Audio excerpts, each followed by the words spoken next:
Bonjour à tous, bienvenue dans cette nouvelle édition de Parlons Partage. Aujourd'hui, nous décryptons ensemble les différences entre générations dans le monde du travail. Est-ce un vrai sujet ou est-ce un effet de mode? Est-il plus difficile de recruter et de motiver la Gen Z? Pour en parler aujourd'hui, je suis ravi d'être avec Manuel Jeanne. Manuel qui est un spécialiste du recrutement, fondateur et CEO d'un cabinet de chasse, avec 3 spécialités. Spine, spécialisé dans les services financiers, Everywhere, spécialisé dans la tech et Reload, spécialisé dans les métiers du juridique. Bonjour Manuel. Bonjour Thibaut. Hem, pour commencer, plantons le décor. On parle aujourd'hui de 4 générations qui cohabitent au bureau. Qui sont-elles concrètement? Alors c'est vrai que c'est inédit. Auparavant, on n'avait pas autant de générations, dans une même, entité, Mmh. et donc on a dénommé les 4 générations. Donc il y a les baby boomers, qui sont les personnes qui sont nées avant 1965. On a ensuite la Gen X, qui sont les personnes avant nées 1980. Ensuite la génération Y, qu'on a aussi appelée les millennials, qui sont 80 à 85. Mmh. Et enfin, la dernière génération qui arrive sur le marché du travail, qui est la Gen X, qui sont les personnes nées après 1995. D'accord. La Gen Z? Après la Gen Z, pardon, ouais, la Gen Z qui est née après effectivement 1995. Et donc ces générations cohabitent, c'est assez inédit. Auparavant, on avait, coutume de dire qu'une génération, ça durait 25 à 30 ans, Mmh. donc là, on voit bien que ce sont des générations 15 ans, Mmh. donc il y a une accélération, et un raccourcissement d'une durée d'une génération. Donc effectivement, ça s'explique par une accélération technologique et des facteurs sociaux. Ça éloigne un peu, certaines personnes et comme la durée du travail à peu près de 40 ans, Mmh. aujourd'hui, donc on a bien 4 générations qui sont dans les entreprises aujourd'hui. Et aujourd'hui, on se rend compte que les plus de 55 ans représentent à peu près 20 des actifs en France. Mmh. Hem, C'est élevé. ouais, contre moins de 13 il y a 15 ans, donc ça augmente. Exactement. Ouais, il y a un vieillissement, de la population active, ça c'est clair et en revanche la population donc on appelle plutôt, la génération Z, le Gen Z, eux c'est seulement 17. Donc on en parle beaucoup, Mmh. mais ils sont entre guillemets «sous-représentés» encore dans les entreprises. D'accord. On parle beaucoup de clash des générations d'entreprises. Dans ta pratique, quotidienne, tu recrutes, des centaines de cadres par an. Est-ce que tu observes vraiment ce clash? Alors non, moi je dirais que c'est surjoué. D'ailleurs les études le montrent, c'est clairement surjoué. Ce qu'on va plutôt observer, c'est pas des lignes de fracture entre des gens qui seraient nés entre 90 ou 70, dans les années 70, mais c'est plutôt quelqu'un qui veut évoluer versus quelqu'un qui veut de la stabilité, quelqu'un qui veut un équilibre, pro versus, quelqu'un qui cherche de la rémunération, Mmh. et également des gens qui vont aller chercher de la quête de sens, puisque ça a été un peu la mode aussi des 10 dernières années, versus d'autres. Donc le vrai sujet, c'est plutôt les motivations individuelles, D'accord. plus que l'âge. Et au-delà de ça également, ce qu'on observe, c'est que on va avoir des différences plutôt intragénérationnelles, OK. donc au sein d'une même génération, plutôt qu'entre deux générations différentes. Donc je m'explique, par exemple, entre quelqu'un qui va être né dans les années 90, qui a un job, aujourd'hui plutôt dans le marketing, Mmh. eh bien, il va être plus éloigné d'un quelqu'un qui est né en 90 également, mais qui occupe une fonction, par exemple d'ouvrier, dans une usine. Donc voilà, on va avoir des différences plus importantes, versus, encore une fois, des années de naissance seulement. OK, donc au-delà des générations, ce qu'il faut regarder, c'est les motivations individuelles et des facteurs, sociologiques, Sociologique, économique mmh, et également de territoire. très clair. Si on se concentre sur le recrutement, le marché a beaucoup bougé, notamment depuis le covid. On est passé d'une ère où les candidats avaient tous les leviers en main, à un marché qui est aujourd'hui un peu plus équilibré. Qu'est-ce qui fait vraiment la différence aujourd'hui dans un processus de recrutement? Comment est-ce qu'on adapte le processus de recrutement aux attentes des candidats? Oui, effectivement, donc on a une baisse du nombre d'offres d'emploi en France sur les 2 dernières années de 11 en cumulé. Donc ça fait qu'il y a un rééquilibrage. Auparavant, on était clairement dans un marché de sélection, avec les candidats qui avaient le choix. Donc c'est eux qui allaient sélectionner, on va dire, les entreprises. Mmh. Là, ça s'est un tout petit peu rééquilibré et donc ce qui va faire la différence, donc il y a différents facteurs évidemment. Un process de recrutement, dynamique, et avec de la réactivité. Ouais. Ça, c'est ce qu'attendent aujourd'hui les candidats. Une fiche de poste réaliste qui va être en phase avec effectivement avec ce qu'ils vont trouver en arrivant dans l'entreprise. Pas survendre des choses ou leur donner des missions qu'ils vont jamais effectivement, effectuer. Le manager aujourd'hui, c'est un rôle clé. Les candidats vont choisir un manager plus qu'une entreprise. Ça s'est D'accord. renforcé. Et enfin une proposition claire.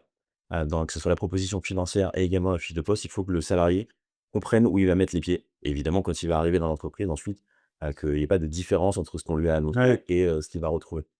Donc encore une fois, on recrute plus du tout avec une offre d'emploi, mais c'est un projet global qu'on va proposer à un candidat OK. et donc ça, c'est important de bien travailler dessus. OK. Comment est-ce que justement on construit un process de recrutement, maîtrisé? Mmh.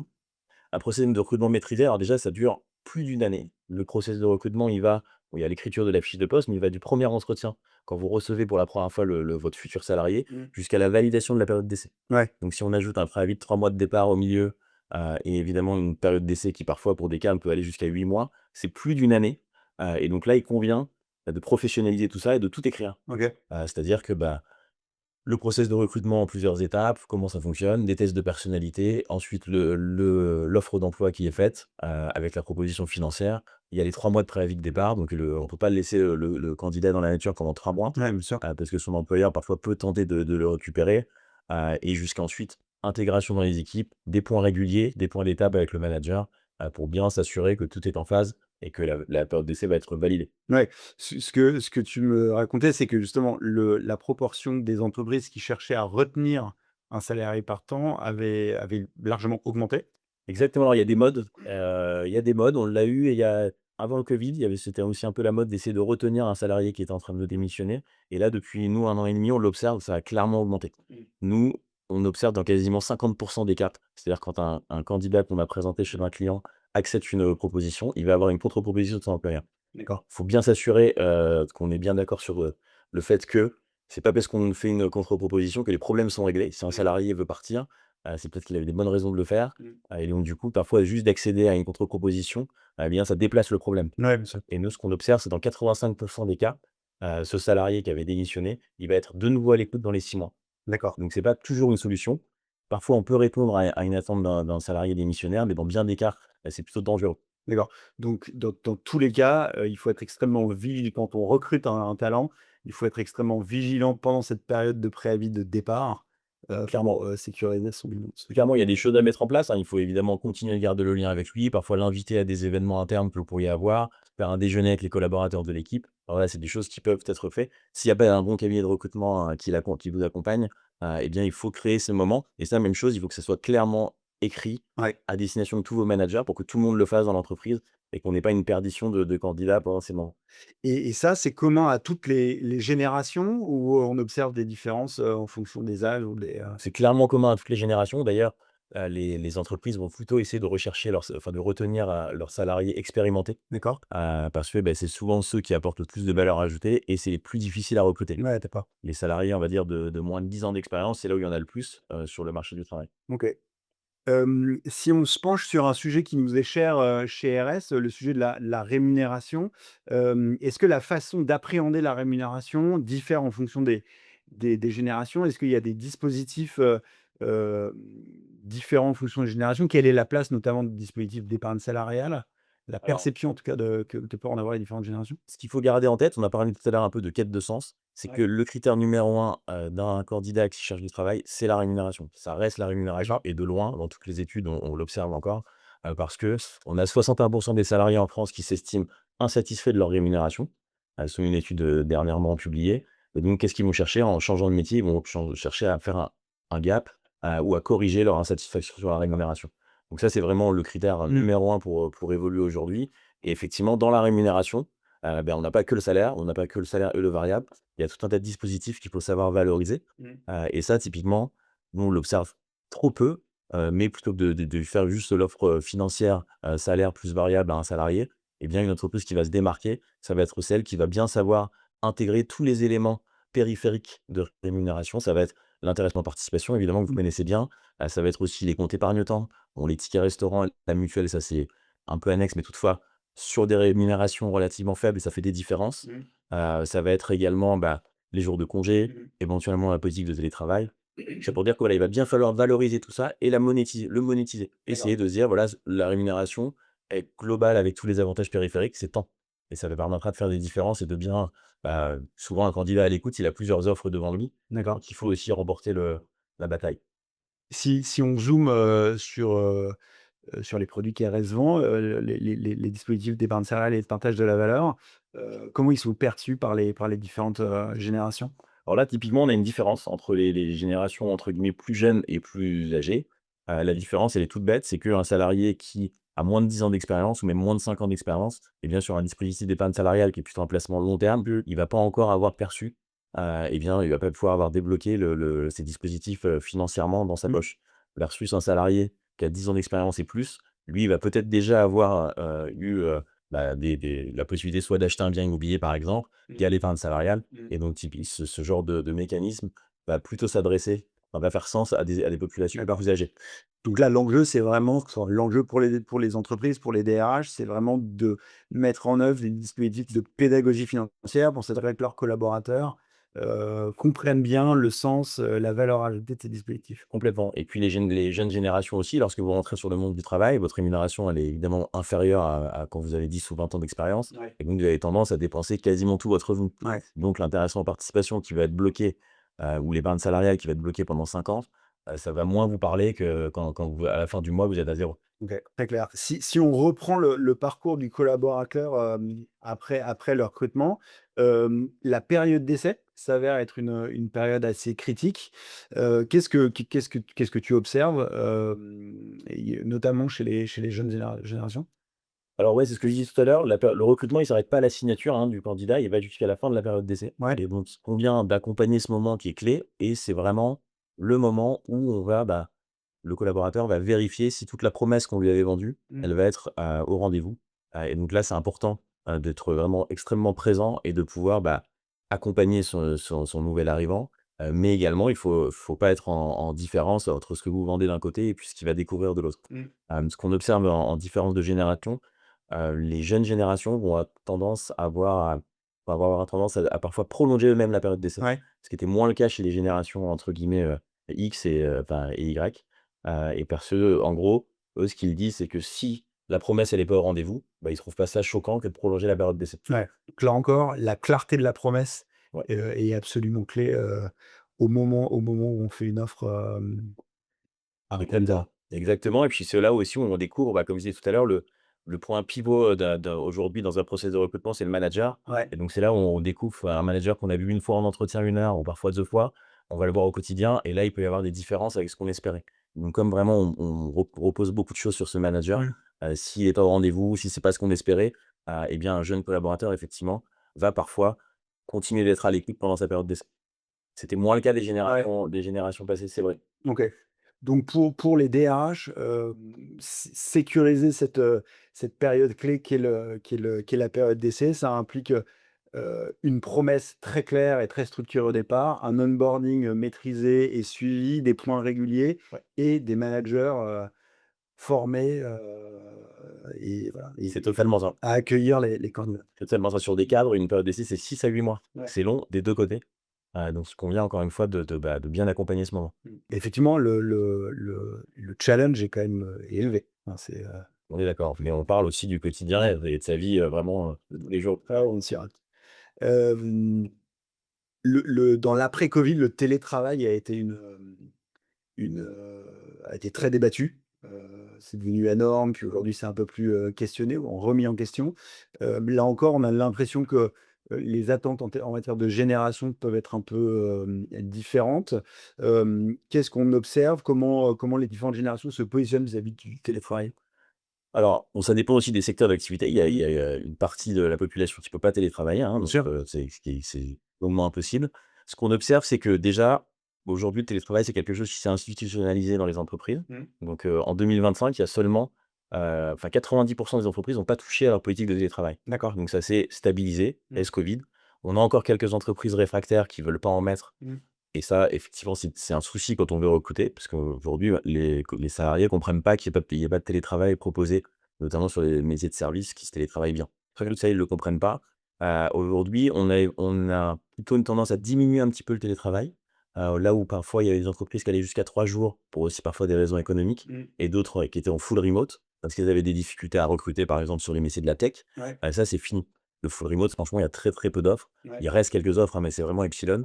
Mmh. Donc on voit quand même qu'il y a plutôt un retour un peu au travail et au bureau, pardon. Il y a un retour au bureau, qui s'observe, contrairement un peu lors du covid où il y avait un peu toutes les politiques de télétravail qui étaient testées. Là, aujourd'hui, c'est plutôt 2 jours la norme, D'accord. voire même sur certains métiers, 1 jour. D'accord. Les entreprises ont un peu rétropédalé. De manière générale, j'ai l'impression qu'aujourd'hui, le débat n'est pas tant sur le nombre de jours, c'est moins combien de jours, c'est plutôt pourquoi venir au bureau? Exactement. Donc les jeunes générations notamment, comme elles sont assez transparentes, elles vont vous dire, bah, quand une période d'essai leur convient pas, elles vont la prolonger. Ouais, Bah, c'est un peu la même chose sur le télétravail. S'il y a une politique de télétravail, qui leur convient pas, et que derrière on les motive pas à venir au travail, ouais. bah, pourquoi quand elles viennent, elles ont pas l'impression d'apprendre des choses, le management n'est pas toujours au bon niveau, elles ont pas accès aux informations, qu'elles soient en télétravail ou en présentiel, Mmh. et bien du coup effectivement, elles vont plutôt tendance à avoir à rester chez elles. Très clair. Au-delà du télétravail, on entend souvent que la Gen Z, est en quête de sens. Est-ce que c'est une réalité qu'on observe vraiment sur le terrain? Est-ce que ça fait vraiment partie de leur motivation profonde? Alors moi, je crois pas. Je crois pas que les anciennes générations, elles avaient aucune envie de travailler, dans des entreprises vertueuses. Je suis pas d'accord avec ça. En revanche, encore une fois, elles sont plus transparentes, donc elles vont l'exprimer. Ouais, On confond parfois sens et motivation. d'accord. Tous les collaborateurs, aujourd'hui ont envie de travailler dans des entreprises vertueuses qui vont avoir par exemple, qui vont travailler, pour sauver des gens plus que, dans des entreprises, qui utilisent du charbon au quotidien. Ouais, Donc ça, on l'a clairement, c'est 100 des générations qui sont dans ce sens-là. Après en revanche, elles dans leur motivation, elles vont aller chercher d'autres choses parfois que le sens, que ça peut être l'excellence technique, mmh, ça peut être la progression, intellectuelle, ça peut être le collectif aussi. Il y a des ouais, entreprises, le collectif fortement mis en avant. Donc elles vont aller chercher d'autres choses. Nous, en tout cas, ce qu'on fait dans un process de recrutement, c'est qu'on va, bah, demander au candidat quelles sont ses motivations à changer de job. Et donc suivant les motivations, on va essayer de trouver ensuite l'entreprise d'accueil, qui lui convient le mieux. Parce que si sa motivation première c'est la rémunération de manière forte, ouais, on bien va sûr. lui trouver une entreprise qui va dans ce sens. Si c'est effectivement une entreprise de sens, ben, on va essayer aussi de trouver cela. Mais, clairement, c'est pas du tout un critère qui est ça on en a beaucoup parlé, hein, dans les conférences et sur LinkedIn, on le voit. C'est pas dans les faits quelque chose qui est forcément recherché. Ouais, c'est plutôt un sujet individuel et personnel qu'un sujet, générationnel. Clairement, clairement, nos ancêtres, les anciens voulaient pas forcément travailler dans des entreprises, Ouais, et pas vertueuses. On est d'accord. bien sûr. L'une des idées reçues, clés à propos de la génération de la Gen Z, notamment les plus jeunes, c'est qu'ils sont difficiles à manager. Toi qui la recrutes, quotidiennement, qu'est-ce que tu observes? Moi, je pense qu'ils sont pas difficiles à manager. Le sujet, ils sont plus transparents Mmh. que les générations, baby boomers, par exemple. Donc quand quelque chose ne leur convient pas, ils vont vous le dire. Donc ça, parfois, ça peut questionner un manager qui était sur des référentiels, précédents. Ouais, Toutefois, voilà, ils sont plus transparents et autre chose aussi, ils ont accès aux offres d'emploi de manière plus facile. En 2 ouais, clics, vous pouvez changer de job. Donc ça, ils sont à l'aise avec ça. Donc qu'est-ce que ça veut dire? Ça veut dire quand ils sont pas contents, ils vont vous le dire et si jamais vous écoutez pas, ils vont chercher du travail. ouais, Là où il y a 20 ans et plus, chercher du travail, c'était un parcours du combattant. ouais. Enfin, il y avait des petites annonces, fallait, aller sur il y avait quelques sites internet, mais c'était vraiment le début de tout ça. Là, vous allez sur LinkedIn, en deux clics, vraiment, vous trouvez, enfin, vous avez des entretiens avec des Mmh. chasseurs ou avec des entreprises en direct. Donc ouais, ils ont plus accès à l'information aussi pour changer. Mmh. J'ai le sentiment, peut-être que du coup, que tu confirmeras peut-être, qu'ils osent plus aussi poser des questions? Clairement. Ouais, ouais, ils vont vous demander pourquoi le poste est ouvert, pourquoi le précédent a quitté son job. Mmh. Le manager, ils vont lui demander son style de management. Mmh. Ils vont vous dire, voilà, comment est-ce que moi, derrière, au quotidien, je vais pouvoir évoluer. Donc ils vont aller vraiment dans le concret Ouais. et ils vont peut-être effectivement, bah, plus transparent et avoir moins de filtres dans ce qu'ils vont vous demander, que les générations précédentes. J'ai aussi l'impression que la mobilité est plus largement répandue. Aujourd'hui, c'est d'ailleurs, c'est pas propre à une génération. Il est communément admis que boulot progresser, il faut changer d'entreprise aujourd'hui. Bah, les générations donc type de Gen Z, elles vont dire que, alors 80 du temps, pour progresser, il faut changer de job. D'accord, Mais c'est justement, je pense moi, aux entreprises de s'adapter. En sachant ça, c'est aux entreprises de proposer en interne les évolutions qu'elles vont aller chercher en externe. d'accord. Aujourd'hui, je pense qu'il y a pas assez de parcours d'évolution. Alors, dans les grands groupes, c'est parfois plus facile que dans les petites entreprises, bien sûr, Ouais. mais on va pas assez les écouter de manière, bah, proactive, pour leur proposer ces évolutions avant qu'elles n'aillent les chercher ailleurs. Même chose sur les revalorisations salariales. On le sait en interne, c'est difficile d'obtenir 5 d'augmentation, Ouais. annuelle. Parfois, il y a des quelques exceptions. Là où en externe, nous, on observe dans 80 du temps que l'augmentation, elle va peut-être entre 10 et 15. Ouais. Donc on va valoriser aussi ce changement d'entreprise et cette prise de risque et les jeunes générations, elles ont moins de mal à changer d'entreprise pour aller chercher des gaps de salaire. Autre idée reçue à casser, la Gen Z ne voudrait pas travailler. Qu'est-ce que tu en penses? Alors, bah, typiquement, il y a un chiffre qui dit tout le contraire, d'accord? C'est que, bah, les 18-24 ans, eux, ils disent que, ils placent dans le top 3 l'équilibre vie pro, vie perso à 32, D'accord, là où les 45 à 65 ans, placent à 45. d'accord. Donc clairement pas du tout. En plus, si on réfléchit un peu, les jeunes générations, souvent, elles ont pas de vie de famille encore, elles ont des vies un peu plus libres, donc c'est plus facile de travailler un peu plus. Faut juste effectivement bien les intéresser, bien les motiver Mmh. et qu'ils comprennent la raison, il faut qu'elle soit légitime. D'accord. Donc ça peut être financière, ça peut être sur de la progression, ça peut être, augmentation des responsabilités, mais il faut bien qu'ils le comprennent pour être embarqués. D'accord. On parle, enfin, ça pose aussi la question de la marque employeur et de l'attractivité. Est-ce que les entreprises, négligent pas, l'autre face du problème, qui est de garder les collaborateurs, une fois qu'ils sont là? En termes de priorité RH et de budget, où est-ce qu'on place le curseur? Alors c'est vrai que parfois accorder, je le disais, une augmentation en interne de plus de 5, on a l'impression que c'est beaucoup d'argent, Ouais. mais recruter un collaborateur sur une étude là, sortie par Deloitte, ça coûte entre 15 et 30 000 €. D'accord. Donc parfois, tu vois, on parle de quelques pourcents d'augmentation, mais le coût pour aller chercher un nouveau collaborateur est hyper élevé Ouais. et il y a des aussi potentielles erreurs de recrutement et une erreur de recrutement, ça peut coûter à une entreprise jusqu'à 100 000 €. Donc même chose, parfois on se dit on n'ose pas, conserver un collaborateur, mais de le remplacer, c'est pas toujours un simple et 2 ça coûte cher. D'accord. Et enfin, ce qu'on va aussi, observer, c'est que, un collaborateur heureux avec des perspectives d'évolution et quand ça se passe bien pour lui, derrière ça va être aussi un ambassadeur et ça va vous permettre de parfois recruter, à moindre coût puisqu'il va coopter des gens de son réseau. Donc encore une fois, vous avez tout intérêt à bien choyer vos collaborateurs. Pour conclure, un conseil? Alors, il y a plein de conseils. Le premier, c'est de pas penser aux générations. Ouais. Une fois, on va pas recruter une naissance, mais on va plutôt recruter un profil, et quelqu'un qui aura la motivation de rejoindre votre entreprise. Ouais. L'autre conseil, c'est de former vos managers. Vraiment, ils ont un rôle clé, que ça soit dans le recrutement, mais également ensuite dans la vie du quotidien du Mmh. collaborateur qui va vous rejoindre. C'est vraiment eux, qui ont un rôle clé dans l'organisation. Heu et enfin, le signal faible, c'est ce que je disais, les collaborateurs arrêtent de recruter, enfin de choisir une entreprise, mais ils vont vraiment choisir un manager qui va les inspirer. Donc, encore une fois, il faut bien, dans un marché où les candidats maintenant ont plutôt le pouvoir depuis une quinzaine d'années, Ouais. faut que les managers donnent envie, pour que les collaborateurs les rejoignent. Je note aussi le process de recrutement, qui doit être, maîtrisé de bout en bout. Moi, j'avais été assez impressionné quand tu m'avais expliqué que justement ça commençait du premier entretien et ça ne se terminait qu'à la fin de la période d'essai, donc ça pouvait durer jusqu'à 1 an. Voilà, ça nécessairement de le structurer, de le suivre, de le documenter, Ça, c'est très important. Alors, un bon cabinet de recrutement pourra vous accompagner pour Ouais. organiser ça du mieux possible, mais c'est effectivement clé, Mmh. que d'avoir un process maîtrisé pour, encore une fois, avoir les meilleures équipes possibles. Eh bah, écoute, merci beaucoup, Manuel, pour ces éclairages concrets, sans langue de bois. Ce que je retiens, c'est que, les générations finalement sont moins clivantes qu'il n'y paraît, hein. Il y a finalement assez peu de différences, les différences se font plutôt, à l'endroit de la motivation individuelle, des métiers, des différences, sociologiques, économiques évidemment.